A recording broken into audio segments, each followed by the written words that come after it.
Bem-vindo a mais um episódio do Novos Clássicos Show, nosso programa de notícias que a gente comenta o que acontece no Brasil e no mundo da forma mais imparcial que a gente consegue. Boa. Confere o episódio de hoje no site. Vambora.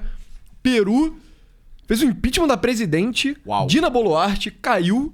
E, cara, o Peru tá em crise, né? 7º presidente em quase uma década. Entenda a crise política, a gente vai falar sobre tudo isso. O Peru já tava querendo aparecer nas notícias há um tempo, né? O Peru tá sempre querendo aparecer. Enfim, mas por causa da baixa popularidade da própria Dina, né? Então tinha lá o ranking de popularidade das lideranças mundiais. Aí você via lá, Lula, Macron bem baixo, né? Keir Starmer bem baixo e tal. E aí, se você olhasse no fim da lista, tava lá, Peru, Dina Boluarte, 3% de aprovação. Uau, caiu, né? Quem diria? Pois é, e, enfim, foi unânime também, né? O que é bem surpreendente. Então, literalmente, cara, todo mundo queria que a Dina Boluarte saísse. É aquilo, ela não foi eleita, né? Então, igual no Brasil, quando o Temer assumiu, a popularidade dele foi muito baixa.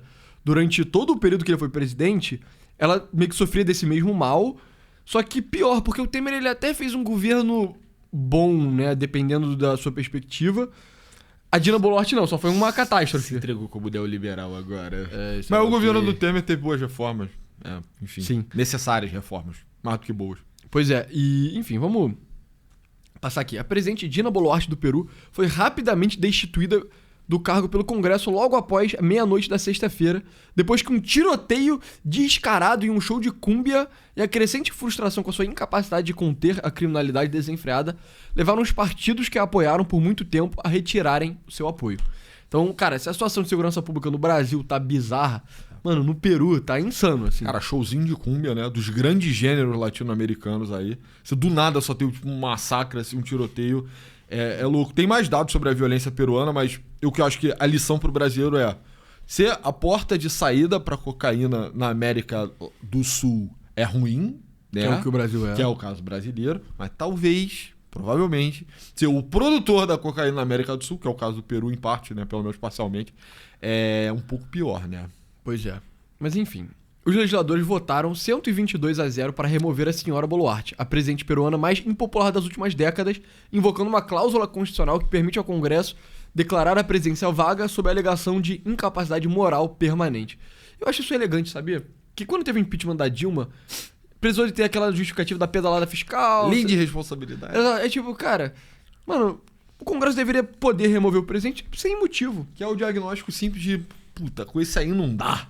Puta, aí não dá, entendeu? Exato. Que era o caso da Dina Boluarte, que, enfim, tinha um governo frágil e fraco, né? E desprezível no geral.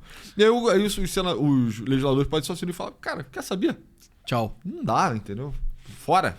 Pois é. O presidente do Congresso, José Herri, é o próximo na fila para servir como presidente interino até a eleição geral, marcada para 12 de abril, a menos que os legisladores elejam um novo líder entre eles. E aí tem um videozinho aqui do New York Times que mostra a Dina Boluarte. Essa aqui é a cara dela, caso você não conheça. E no final tem um discurso desse José Herri, que é bem interessante. Enfim. Cara, a verdade é, nesse artigo aqui da Folha, eles estão trazendo a história bem detalhada da política recente do Peru da última década. É até detalhado demais, não vale a pena ler em muito detalhe, mas no final tem um resuminho que você vê. Relembra os presidentes do Peru desde 2016. Então, Ollanta Humala, Ollanta Humala, né? Puta, o espanhol platino. Nós somos o meu sotaque é caribenho, perdão. É Ollanta Humala. Boa. Mano. Foi o último líder peruano a concluir o mandato. Puta, tem tempo, hein? 10 anos quase já vai. Pois é. Pedro Pablo Kuczynski, famoso PPK, Também... eleito... Também o quê?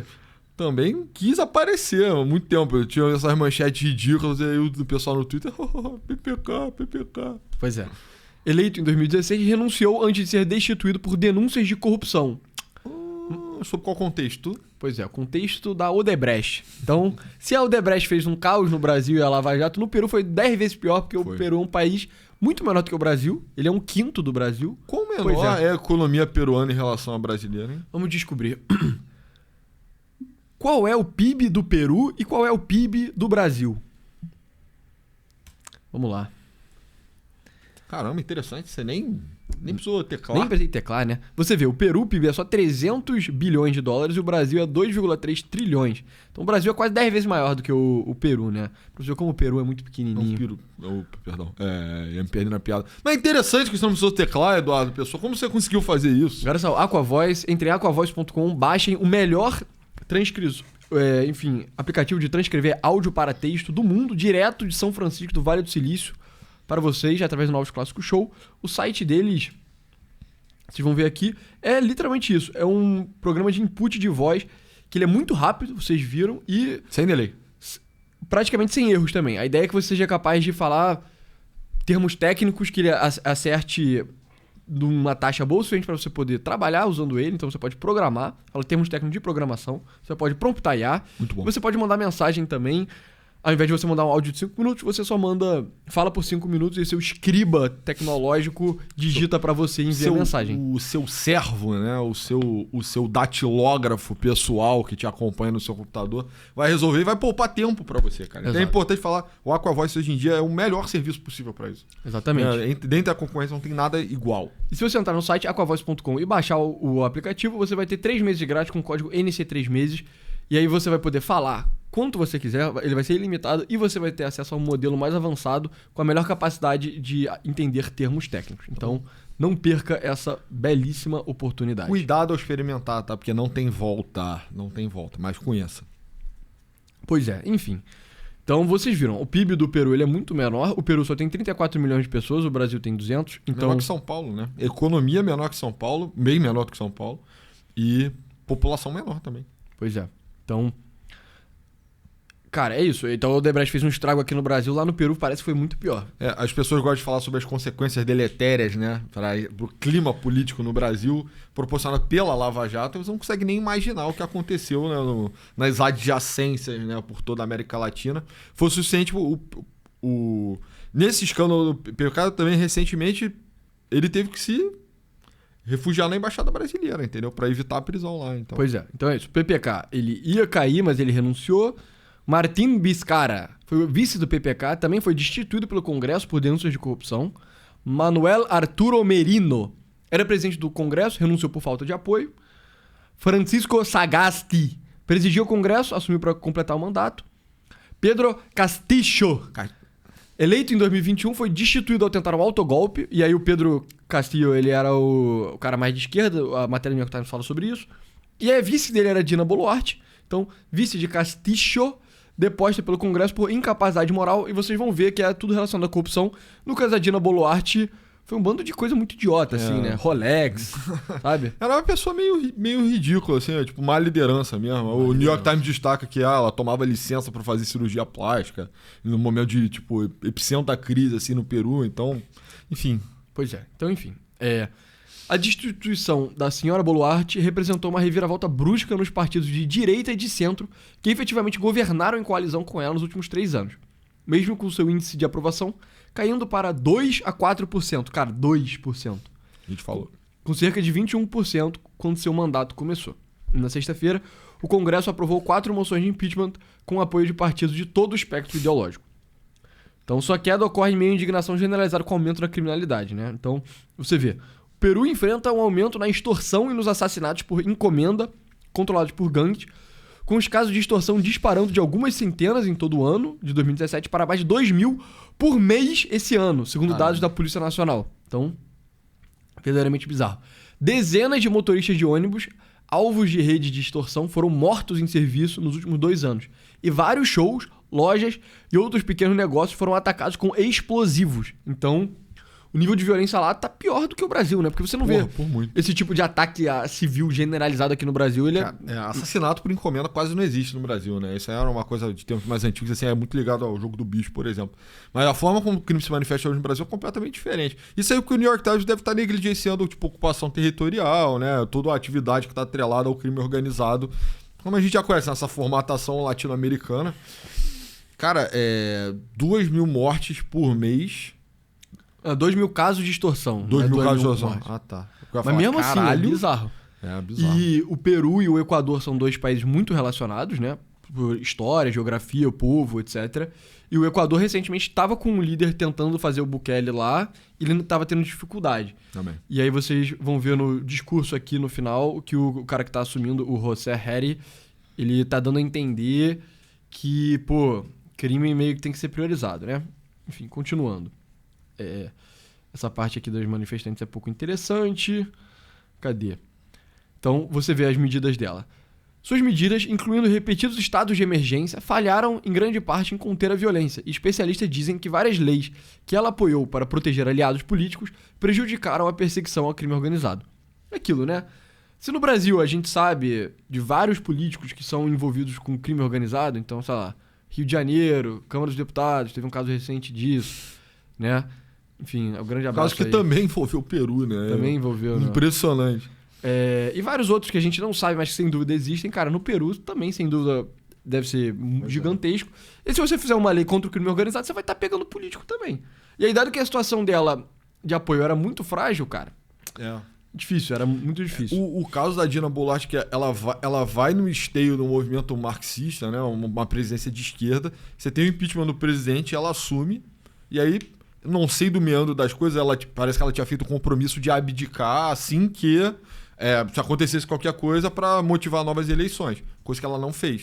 E aí, para se manter no poder, ela recorreu à ala oposta da política peruana. Então, caiu lá pro lado do Fujimori, né? Que é a pessoa... Da direita. O Peru tem direita histórica, né? Enfim, controversa também. E aí ficou nessa coisa. Ela não era o presidente que a direita queria e nem que a esquerda queria, no fim das contas. Era meio que um tampão, né? Meio que automotivado. E acaba que tem um governo muito fraco também, né? Sem apoio nenhum. Pois é. Então, no exemplo mais recente, na quarta-feira à noite, homens em motocicletas abriram fogo com metralhadoras contra uma popular banda de cúmbia que se apresentava em Lima, deixando 4 membros feridos, de acordo com a mídia local. Ninguém morreu? Então, pelo que eu entendi... os caras são ruins de mira, aparentemente. Não. Mas membros, eu imagino que seja membros da banda, né? E isso chegava uma notícia assim há um tempo atrás no Peru, de tipo, atentados em shows mesmo. Que tipo, você vai fazer um show na quebrada, tem que pagar o arrego, que se você não pagar, você vai tomar tiro mesmo. Isso parece que não é uma coisa muito comum no Peru, e há um tempo atrás eles mataram, sei lá, o principal artista de cúmbia peruano. Puta, eu tô falando de coisa aqui que, honestamente, não estão necessariamente no meu domínio. Você é um né? grande expert em cúmbia. Cara, eu gosto, mas não entendo, né? Não tô ligado na cena. Você sente. Bota aí, depois pega uma playlist de cúmbia legal aí e sente. Deixa fluir. Tabaco e rum. Grande. Grande das maiores faixas da história da humanidade. Mas aí isso aconteceu. Mataram, sei lá, dizem, né? Não sei. O principal artista de cúmbia peruano foi assassinado pelo tráfico. Isso tipo coisa de um ano atrás. Pois é.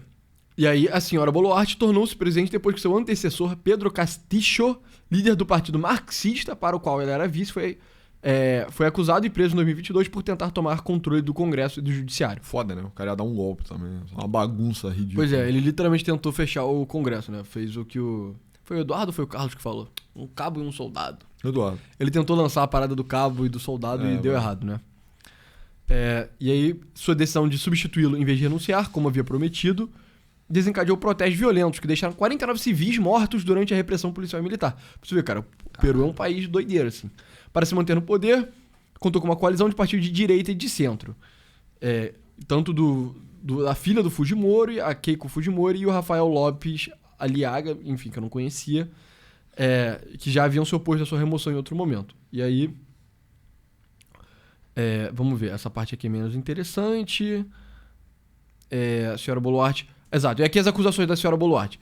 Ela enfrentou acusações que aceitou relógios Rolex como suborno, abandonou seu cargo para fazer cirurgia plástica e ajudou o líder fugitivo de seu antigo partido marxista a escapar da prisão, o que ela nega. A controvérsia sobre os relógios repercutiu em um país com uma economia em crise e fome crescente, minando o progresso do Peru, outrora elogiado por consolidar sua democracia e tirar milhões da pobreza durante um boom de commodities impulsionado pela mineração. Então... Interessante. Cara, pouco tempo atrás o destino Peru tava muito comum, né? Entre brasileiros, assim, né? Enfim, fazia o tour lá, Lima... Machu Picchu principalmente, né? Mas conhecer Lima e tal. E se tinha uma campanha muito grande de turismo peruano, que envolvia também, passava pela culinária, pela cultura. E claramente esse momento morreu, né? Enfim, eu parei de ouvir falar sobre isso à medida que eu ouvia, né? Mas parece que diminuiu. E eu reparei aqui no Rio um influxo maior, tipo, uma presença maior de restaurantes peruanos. O que não era necessariamente, enfim, não era tão comum há algum tempo, mas isso implica que tem uma diáspora peruana na cidade. E aí se tem a diáspora peruana é porque a coisa já não tá legal há algum tempo, né? Pois é. Inclusive hoje cairia bem um peruano. Mas você vê, o Peru meio que parece uma versão piorada do Brasil, né? Que é tipo, teve o problema da Odebrecht. Aí a gente caiu uma presidente. Lá caíram 10, assim. Não. Aqui nego rouba milhões e tal. Lá rouba um Rolex. Tipo, o presidente sai para fazer cirurgia plástica e tal. Aqui o tráfico controla território. Lá o tráfico faz extorsão contra todo mundo, atira contra a banda. Isso é tipo de loucura, assim. Mas eu acho legal, cara, cobrir a América Latina, porque a gente meio que bota o pé um pouco no chão, entendeu? Cara. A gente fica acompanhando muita política americana, política alemã, inglesa, japonesa. É outro mundo, cara. Sim. Tipo, o Brasil é uma versão melhorada disso. É talvez a melhor manifestação possível do que a América Latina pode ser, entendeu? Na medida do possível, né? E eu acho que, principalmente na questão de segurança... Os termos dos países bem governados da América Latina, eu diria que os melhores são Chile e Uruguai, que são países muito menores e diferentes do Brasil. E depois talvez o Brasil já seja o próximo, cara. Enfim, agora é El Salvador e tal, mas El Salvador é um país muito pequeno também. Também, né? Vai na linha dos pequenos, né? Mas eu acho que principalmente sobre a questão do crime organizado, cara, mostra o risco de que o Peru propriamente é quase um narco-estado, talvez seja um narco-estado efetivamente. A gente já cobriu política boliviana aqui também, então remeta aquela parada lá sobre direitos indígenas, a coca, tudo isso também está presente num nível um pouco menor na questão peruana, né? Na Bolívia, provavelmente, você tem o triunfo das tribos, né? Das tribos indígenas. Lá no Peru, não. Você tem o conflito mesmo. Bolívia, que também é um país bem menor do que o Peru. Tipo, mais pobre ainda. Mais pobre, elite menor também, mais fechada, assim. Bolívia, tem um amigo aí que é boliviano, assiste a gente, um abraço. Foi no encontro de membros do Rio. Exato. Inclusive, você pode aproveitar para ir no encontro de membros que vai acontecer dia 25 de outubro na cidade de São Paulo. Você só precisa entrar no site e fazer a sua assinatura e mandar uma mensagem pra gente, tem um formulário lá. Enfim, voltando, tem esse amigo boliviano. A Bolívia é um país horrível, né? Pelo amor de Deus, assim. Cara, pior que eu já conheci um cara peruano. Eu conheci, ele trabalhava na mesma empresa que eu. Ele, etnicamente falando, era castiço. Castiço, que é um espanhol nascido fora da Espanha. Então, não, ele era talvez um pouco mais mestiço. É porque ele era tipo o misto de um castiço com um mestiço. É porque essa porra na Espanha é extremamente complexo, né? Cada fracção e tal. É porque se fosse mestiço, ele seria meio a meio. Então, castiço, ele seria espanhol. E aí tem vários intermediários. Ele era castiço com mestiço, mas ele era tipo playboyzaço do Peru, assim, das regiões mais ricas de Lima e tal. E, cara, ele também falava que a região, tipo, nobre, assim, de Lima era muito boa. Perfeito, e tal, mas o resto era, tipo, caótico, assim, sabe? Era bizarro. Eu já vi as imagens, tipo, Downtown Lima, sabe? Bairro o Leblon de Lima. E é bacana mesmo.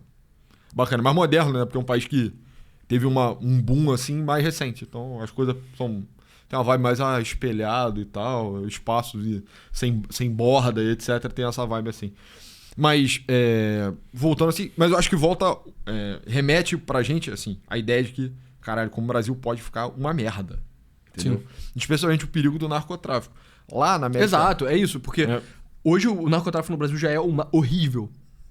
Pode ficar pior. Muito pior, entendeu? E isso tem uma coisa meio de temperamento, eu acredito pelo menos, que o brasileiro tem um temperamento mais ermo em comparação aos seus irmãos de matriz espanhola, né? Você pode ver isso pelos processos de formação dos países. Tem guerra civil pra caralho, morte, loucura. E o Brasil faz transições pacíficas, né? Tende a ter transições pacíficas.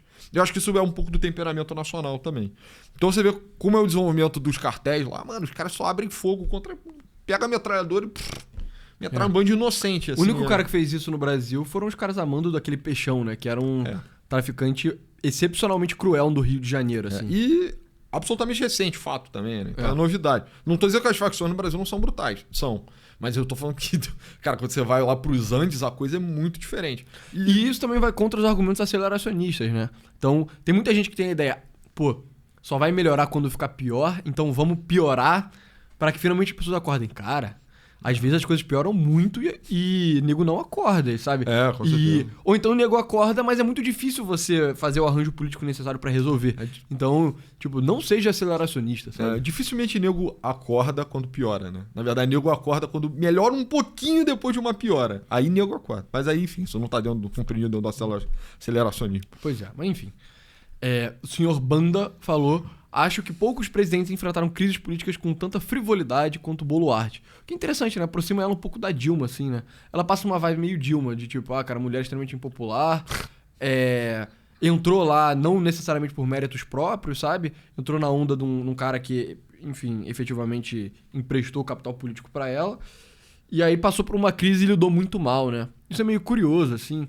Será que talvez o seu presidente do país ter uma mulher no momento de crise acabe sendo, por quaisquer que sejam os motivos, a sociedade é mais rápida pra só, tipo, apontar o dedo e culpar ela, sabe? Enfim, talvez seja uma coisa inerente também das culturas, né, latino-americanas e tal, mas o Peru, nesse momento, precisava de um wartime president, né? O wartime CEO, o wartime capo. Mas precisava de alguém que estivesse disposto a fazer esse enfrentamento duro ao crime organizado, coisa que a Dina Boluarte nem se quisesse, vamos ser, né, nem se quisesse necessariamente conseguiria, né? Não tinha apoio político sem apoio político nenhum. Pois é. Aí, só pra você ver os casos de corrupção. Em abril, a ex-primeira-dama Nadine Heredia pediu asilo na Embaixada do Brasil em Lima, depois que ela e seu marido, o ex-presidente Ollanta Humala, foram condenados a 15 anos por lavagem de quase 3 milhões de dólares. A maior parte da empresa brasileira Odebrecht para financiar as campanhas do senhor Humala então nem foi 2006 e 2011. Eu falei errado, nem foi o PPK, foi o maluco antes, né? O cara que conseguiu terminar o mandato. Pois é. E você vê, é mesmo coisa bem parecida com o Brasil, né? Você recebe a lavagem de dinheiro, não necessariamente pra comprar Rolex, essas merdas, não. Pra lavar dinheiro, pra financiar a tua campanha, pra ir no poder. Aí você faz o que você quiser. Se você quiser roubar, você rouba. Se você só tiver um projeto de poder, você implementa ele e tal. Outros presidentes também foram implicados em investigações relacionadas ao Odebrecht. Alejandro Toledo foi condenado no ano passado a 20 anos por aceitar 35 milhões de dólares em propinas. Mano, que dinheiro, hein? Cara, 35 milhões de dólares é dinheiro... Que esse cara liberou, maluco? Cara, Odebrecht. No Brasil seria 200 milhões de reais, né? No Peru, cara, teve muito longe.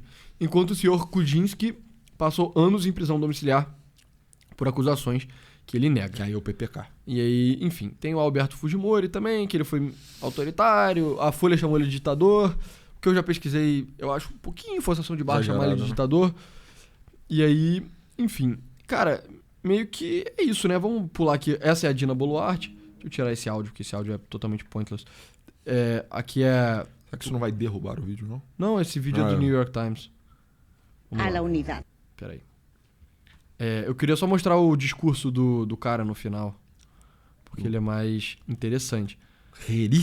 O Heri. Mas eu fico curioso, cara, pra ver como será que é a situação do judiciário lá no Peru. Porque aparentemente o judiciário lá tem a mão mais firme do que no Brasil, né? Porque eles realmente estavam punindo os caras, não...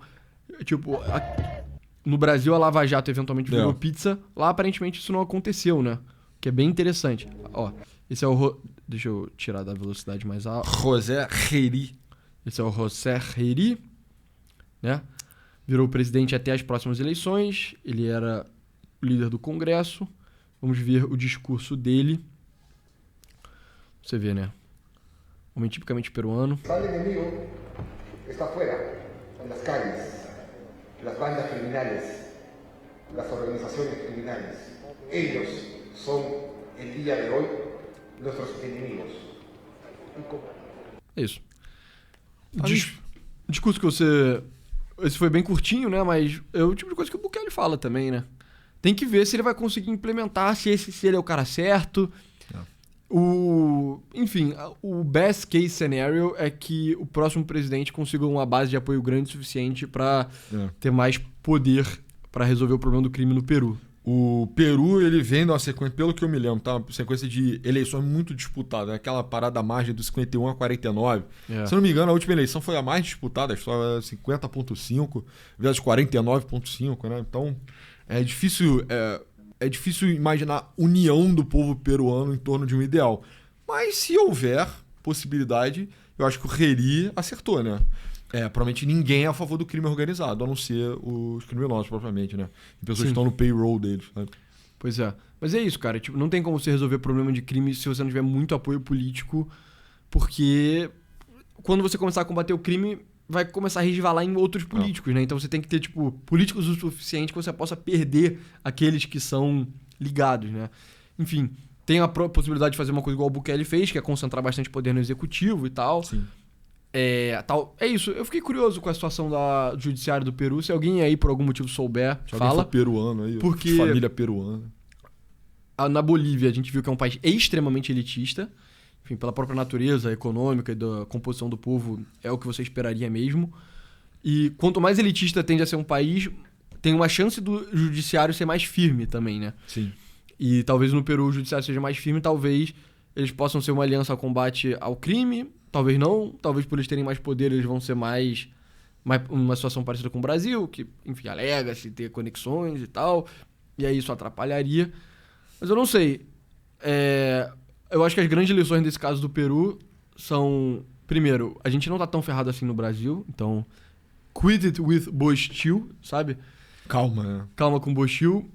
Segundo, por outro lado, fica preocupado, porque as coisas ainda podem piorar muito, né? Não imagine que, caraca, só porque o Comando Vermelho controla, uma faixa ridícula de território do Rio de Janeiro, de várias cidades importantes do Nordeste, que a gente tá prestes a fazer uma virada, não. Essa narrativa do Turning Point, né? Que era até a organização do Charlie Kirk, que é tipo, a ponto de virada, agora vai tudo melhorar. É tipo, calma, sabe? Os Turning Points, às vezes, cara. Não é claro. E, tipo, se você não consegue visualizar como pode ficar pior, provavelmente só tá faltando imaginação. Tipo, sempre dá pra piorar um pouco. Eu não quero parecer pessimista, óbvio. Eu acho que o Brasil tá, inclusive, em melhor posição pra combater o crime organizado. O Estado brasileiro é muito mais forte. O Estado brasileiro é melhor. Em relação ao Peru, porra. O problema do Brasil é que o executivo tem muito pouco poder, né, cara? Mas o peruano também, né? Aparentemente. Pelo visto. Tipo, o Brasil, comparativamente ao Peru, porra, tá em melhor posição. O problema é menor, as facções são menos violentas. O poder executivo, surpreendentemente, tem pra si mais poder, então... E a outra lição é essa, cara, que essa é a questão do tempo na América Latina, né? Então, o Bukele meio que tá servindo quase como meio que um, sei lá, farol. Um Napoleão, assim, de uma Revolução Francesa, sabe? Que é, tipo, o Bukele fez a revolução dele. E aí... Todo mundo no resto, sei lá, quando rolou a Revolução Francesa na França, depois a Europa meio que, nunca mais esqueceu, sabe? Você tinha meio que... Cara, você tinha quebrado uma ilusão, sabe? A ilusão de que, nossa, mas resolver o crime é uma coisa multifatorial, é muito complexa. Você precisa de muitos estudos baseados em evidências, assim. Tipo, não, às vezes só no gorde aqui, eu pego a espada, corta, resolve. O Bukele... aparentemente serviu pra destruir essa ilusão, e agora o resto da América Latina tá meio que... Exato. O Bukele não vai conseguir fazer o mesmo que o Napoleão, né? Que é propriamente ocupar e moldar as fronteiras dos seus rivais. Não vai. Impossível. Mas, tá ligado? Ele mesmo assim ele tá tendo o impacto político dele. E algumas pessoas gostam de tratar, enfim, a galera mais avant-gardezinha, assim, gosta de falar, tem uma civilização latino-americana, tem um caráter comum na política de todos esses países, e meio que tem um senso de povo, ainda que bipartido, né, entre a América Hispânica e a América Portuguesa, mas que a política você pode ver, né? Como você pode ver, obviamente tem semelhança. E que eu acho, né, que, por exemplo, o caso do Bukele não vale a pena tratar mais com pudor, ou com, isso é feio, isso é errado e tal, porque, cara, eu acho que é inevitável, de verdade, do fundo do meu coração, inevitável que vá fazendo uma marcha assim para dentro das instituições latino-americanas, porque é o nosso problema, cara. A parada do crime organizado, ocupação territorial, taxa brutal de homicídio, da forma como é hoje, né, como a gente conhece, é um problema latino-americano. Você não tem... Na África você tem muita morte, mas aí outros contextos, guerras civis, guerras religiosas, fome, guerras tribais. Na Europa você não tem mais, nos Estados Unidos você tem um problema de violência que é completamente diferente. Envolve crime organizado, mas enfim, outra parada. Ásia não há. Oceania nem existe, tá ligado? Descobriram ontem. Então, porra, a gente precisa... Aqui, ó. Exato. Aqui, ó, sem pudor, sem pudor. Ficar de olho nos nossos hermanos latinos. Mas enfim, é isso, pessoal. Esse foi o episódio de hoje. Não deixem de conferir o aquavoice.com. Botem o código NC3meses para ter 3 meses de grátis do modelo mais avançado e com número ilimitado de palavras para você falar o quanto você quiser para o seu escriba digital. Fora isso, entre no nosso site www.novosclassicos.com.br. Lá tem conteúdo extra gratuito e pago para você apoiar o nosso trabalho. Como eu já falei, 2 planos, um de 12 e outro de 25, para você poder participar do encontro de membros que vai acontecer em São Paulo, dia 25 de outubro. Então esteja lá com a gente para tomar um chopp. Exatamente. Fora isso, nos siga no Twitter, meu @pessoa A99. Meu @novosclassicos. Eu roubei a pessoa. Obrigado. Valeu.